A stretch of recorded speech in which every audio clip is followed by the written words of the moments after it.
Tú no eres mi hermano. Mi hermano Álvaro era un deportista prometedor. En la escuela siempre fue adulado por los profesores. Jugaba muy bien al fútbol.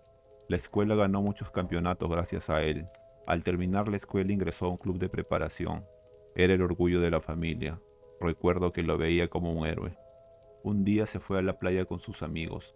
Según los comentarios, sus amigos lo incitaron a beber a mi hermano.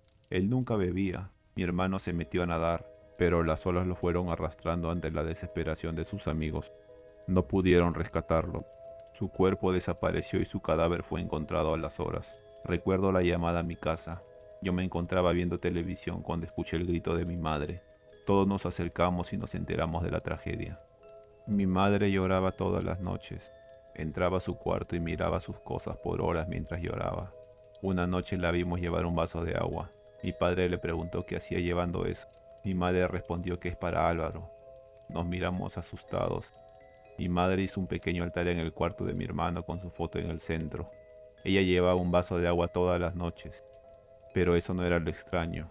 Lo extraño era que el vaso siempre amanecía vacío.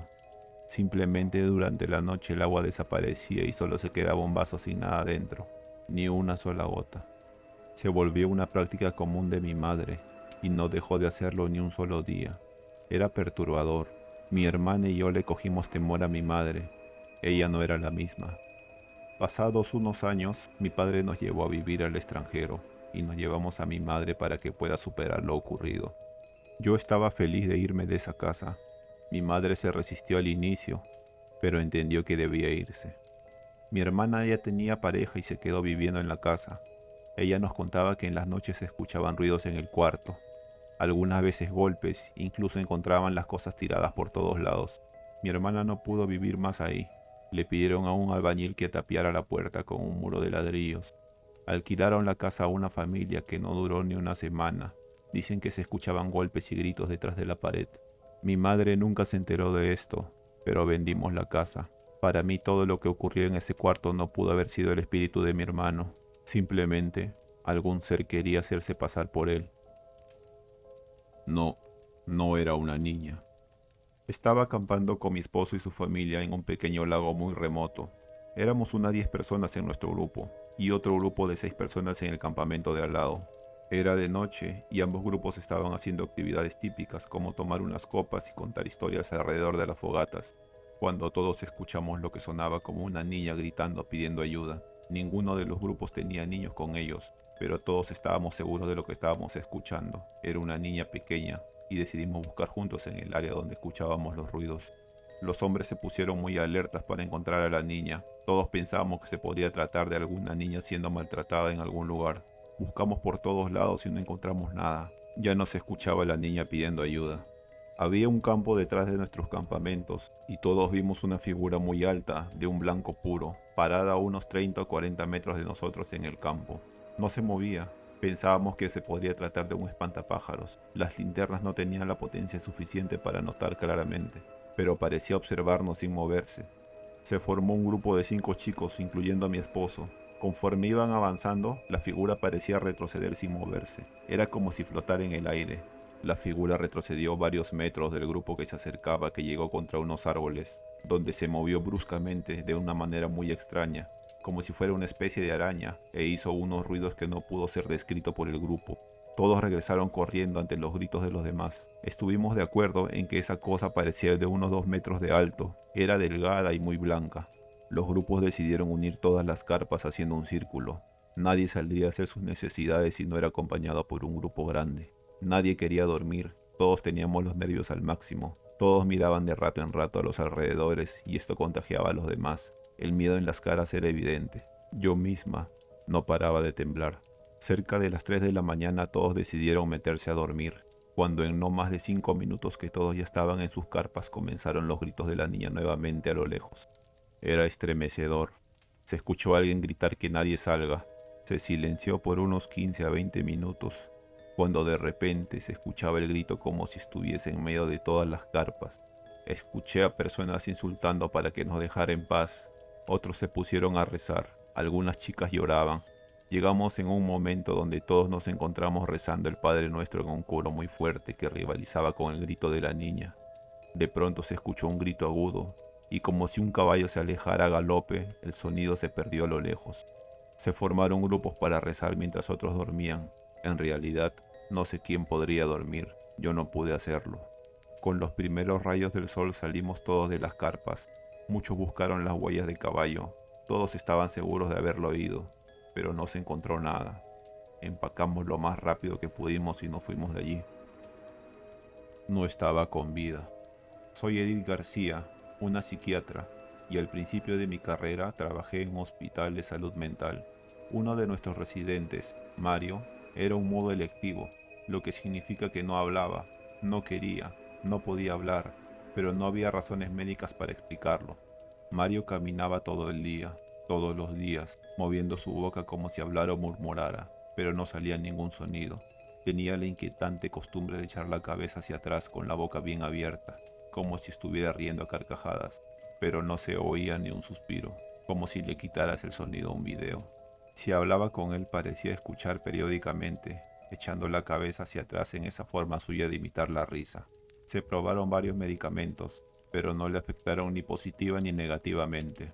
La terapia ocupacional no hizo nada, porque Mario simplemente sonreía, y a menos que le dijeran que se quedara quieto, se levantaba y comenzaba a caminar de nuevo. Una enfermera le agarró un cariño especial, ya que cuando ella le hablaba tenía una manera de sonreír, hacía una especie de gestos diferentes con los músculos de su cara, como si intentara comunicarse con ella.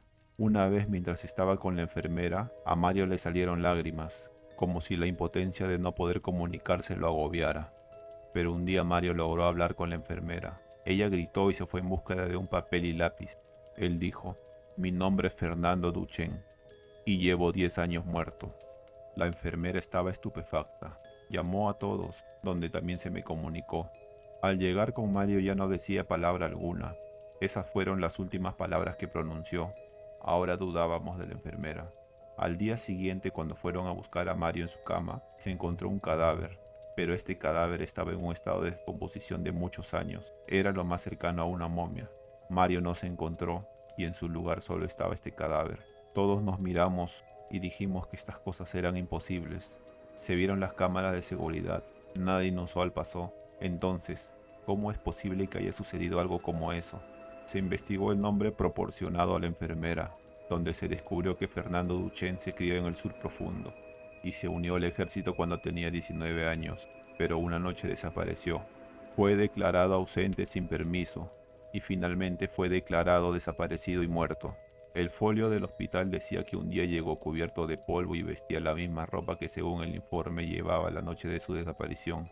Su número de seguro social no había sido utilizado y no tenía ninguna identificación consigo. Sin embargo, pudieron identificarlo con técnicas forenses. Se notificó a la familia, que luego de 10 años pudo dar sepultura a los restos de Fernando. A ellos se les contó una historia diferente de cómo se encontraron con el cuerpo. Nos ordenaron no contar nada de lo que pasó en el hospital. La historia era simplemente absurda. El director del hospital decidió evitar que la historia se filtre a la prensa. Estos hechos fueron muy traumatizantes para la enfermera. Ella renunció y nunca más supe de ella. Un atajo que no salió bien. Esta historia le sucedió a Richard cuando era un estudiante de secundaria. Había planeado ver una película en el cine con dos de sus amigos, Alexander y Bruno. Sin embargo, Bruno tenía un entrenamiento de fútbol y se reuniría con ellos después de la película. Después de que Richard y Alexander terminaron de ver la película, comenzaron a dirigirse a una estación de tren cercana para encontrarse con Bruno. Luego, Alexander sugirió que subieran al tercer piso del edificio que estaba al lado del cine para cruzar el puente que conducía directamente a la estación. Richard estuvo de acuerdo porque era una ruta más conveniente y directa a la estación. Sin embargo, cuando llegaron al tercer piso no había puertas. Richard sugirió volver a bajar y caminar hasta la estación desde la planta baja, pero Alexander quería continuar, ya que la pasarela podría estar en el cuarto piso. El cuarto piso tampoco tenía puerta, y el quinto tampoco. En ese punto los dos estaban decididos a subir hasta encontrar la puerta. Solo en el 10º piso Richard se dio cuenta de que algo andaba mal. Había visto que el edificio desde afuera no podía tener más de 10 pisos. Cuando llegaron al piso 20, las escaleras se veían diferentes, estaban deterioradas y húmedas. Richard le dijo a Alexander que deberían irse porque la situación se estaba saliendo de control. Alexander solo reconoció la anormalidad de la situación, pero siguió adelante. Richard se dio cuenta de que los movimientos de Alexander eran extraños. Parecía moverse como si estuviera siendo manipulado, como un títere. Luego Alexander se volvió hacia Richard y se echó a reír, repitiendo la frase: no es normal, no es normal, no es normal, no es normal, no es normal, no es normal.